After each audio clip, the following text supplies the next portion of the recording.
नमस्कार, मैं जितेंद्र चतुर्वेदी। जो संविधान में अस्थायी तौर पर जोड़ा गया था वो अब स्थायी हो चला है, यानी जो टेम्परेरी था वो परमानेंट हो चला है। इस तरह की तकरीर कपिल सिब्बल सुप्रीम कोर्ट में रख रहे हैं। मामला धारा 370 से जुड़ा है, उसी को लेकर संविधान पीठ बैठी है और जिस पर बहस का दौर चल रहा है। पर कौतूहल इस चीज को लेकर है कि आखिर में इस पूरे मसले पर होगा क्या जो कपिल सिब्बल कह रहे हैं उस तरीके की चीजें आगे बढ़ेंगी। चूंकि इसे लेकर तर्क तो दो तरह के हैं। एक वो जो कपिल सिब्बल स्कूल वाले हैं, यानी कि भाई देखिए कॉन्स्टिट्यूएंट असेंबली तो अब रही नहीं, जब वो रही नहीं तब ये जो उपबंध है, ये जो धारा 370 है, इसे हटाया ही नहीं जा सकता है। यानी जिसे कहा गया कि साहब ये टेम्परेरी है, उस पर अब ये तकरीर दी जा रही है कि नहीं अब तो ये टेम्परेरी रहा नहीं, चूंकि कॉन्स्टिट्यूएंट असेंबली है नहीं तो आप इसको हटा नहीं सकते। दूसरी तरफ यह भी माना जाता है और कहा भी जाता है कि जैसे कभी ये जो हटा है तो यह अस्थायी है और राष्ट्रपति के आदेश द्वारा चीजें जोड़ी गई थी और उसी के द्वारा हटा दी जाती हैं। और इस तरह की चीजें रखने वाले मानने वालों में हरीश सिब्बल जैसे लोग भी हैं, और वो देखिए वो भारी वकील है, संविधानविद है, तो उनका ये मानना है। हालांकि क्या निर्णय आएगा ये देखने वाली बात रहेगी, और जो बहस चल रही है उस बहस पर भी हम लोग चर्चा करेंगे। लेकिन बड़ी चीज ये है कि जिस आर्टिकल 370 की बात हो रही है उसका एक ऐतिहासिक संदर्भ भी है, उसको जान लेते हैं और फिर हम लोग आगे चलते हैं।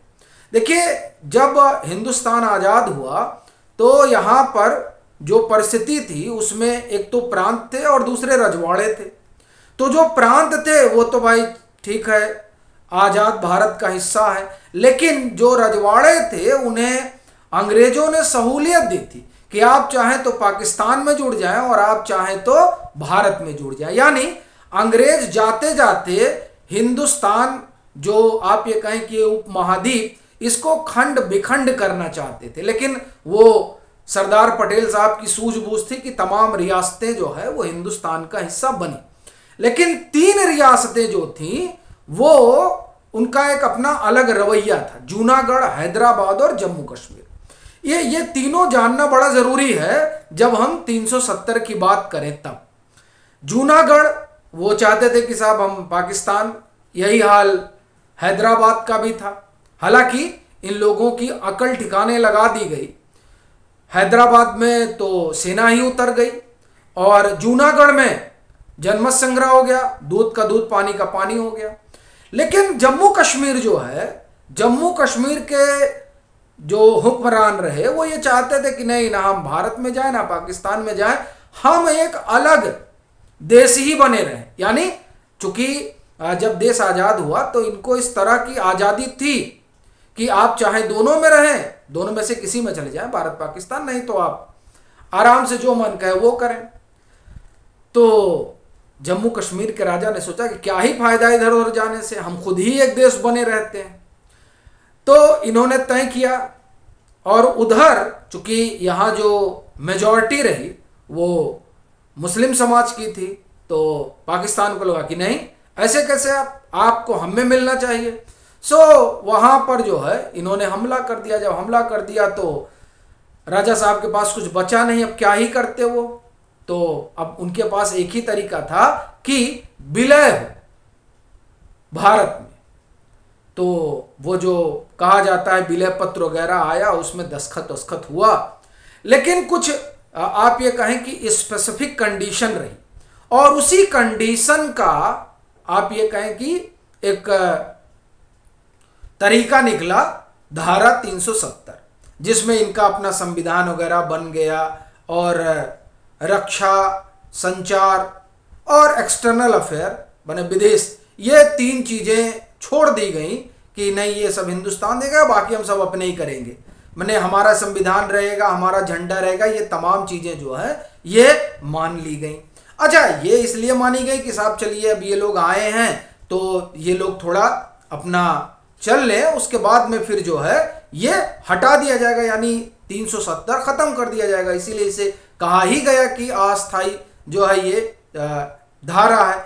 लेकिन अब चूंकि इस पर राजनीति भी होती है और राजनीति दोनों तरफ से होती है, ये नहीं कहूंगा कि एक तरफ से होती है, पर बड़ा सवाल ये है और यही मुझे लगता है कि सबसे महत्वपूर्ण मसला है, जो संविधान पीठ में जब दोनों तरफ से अपने अपने तर्क रखे जाएंगे, अभी तो सिब्बल साहब रख रहे हैं और उसको लेकर बात चल रही है, लेकिन जब दोनों तरफ से सारे आर्गुमेंट आएंगे तब जो बेसिक चीज और जो संविधानविद हरीश साल्वे ने भी उठाया था, उनका जब ये 5 अगस्त 2019 को धारा 370 को लेकर भारत सरकार ने निर्णय लिया और प्रेसिडेंट ऑर्डर के जरिए वो 35 से जिसमें वहाँ के नागरिकों को विशेष अधिकार मिला हुआ था, वो विशेष अधिकार खत्म हो गया और फिर इसका बाकायदे जो आप कहें कि बाइफर्केशन हुआ और एक यूनियन टेरिटरी J&K बनी और दूसरा लद्दाख बना।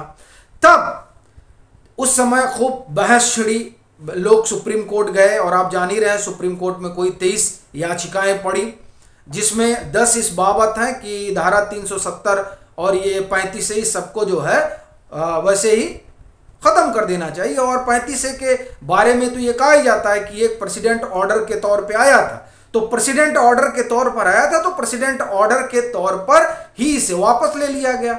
अब जैसे ही 35A वापस लिया गया, वैसे ही वो तमाम विशेषाधिकार खत्म हो जाते हैं जो जम्मू कश्मीर के लोगों को मिले रहते हैं।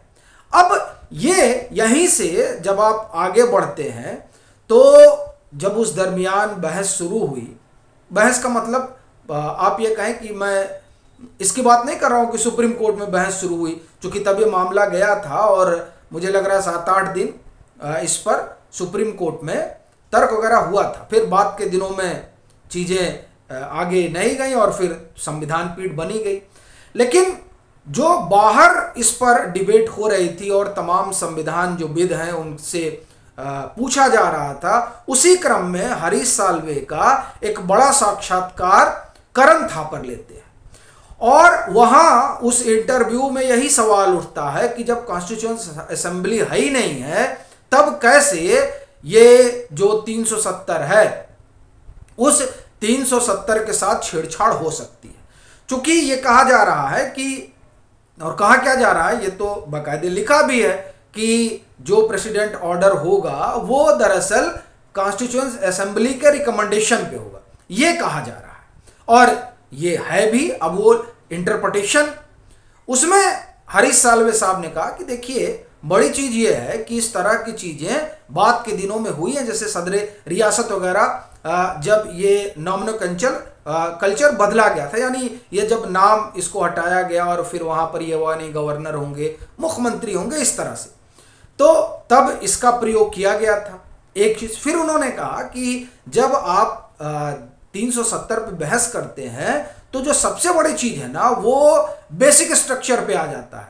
आपका जो बेसिक स्ट्रक्चर है उसमें फेडरल, तो संघीय व्यवस्था तो तभी रह सकती है ना जब सबके साथ एक व्यवहार। अब देखिए, और किसी स्टेट के पास जो है उसका अपना संविधान तो नहीं है, तो फिर आप जो ये फेडरल स्ट्रक्चर है उसमें और किसी को इस तरह की सहूलियत नहीं है, तब यहाँ कैसे?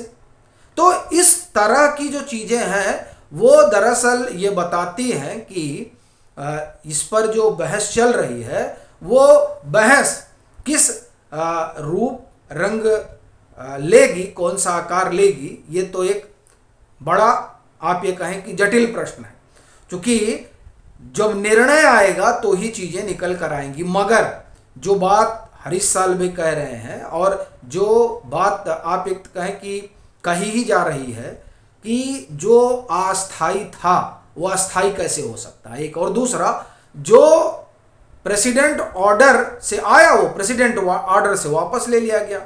लेकिन फिर भी इस पर बहस चल रही है और उस बहस के केंद्र बिंदु में एक ही सवाल है और वो है कॉन्स्टिट्यूएंट असेंबली। मुझे लग रहा है 10-11 बजे के आसपास जो है संविधान पीठ बैठी और तब से इसी पर आर्ग्यूमेंट चल रहा है कि कॉन्स्टिट्यूएंट असेंबली तो है नहीं, तो ऐसी परिस्थिति में कैसे पार्लियामेंट इसे जो है ये हटा सकता है। इस पॉइंट पर सिब्बल साहब जो है वो बहस कर रहे हैं, और चूंकि अब संविधान पीठ है तो इसमें इसी संवैधानिकता पर जांच पड़ताल होनी है कि दरअसल जो निर्णय हुआ है वो सही हुआ है या गलत हुआ है। अब ये तो अंततः कोर्ट तय करेगा ही कि क्या हुआ है, लेकिन बड़ा सवाल ये है कि, और ये कौतूहल भी है कि कोर्ट क्या निर्णय इस पर लेगा। आपकी अपनी क्या राय है ज़रूर साझा करें। मतांतर से नहीं जुड़े हैं तो जुड़े, वीडियो को लाइक करें और खूब शेयर करें।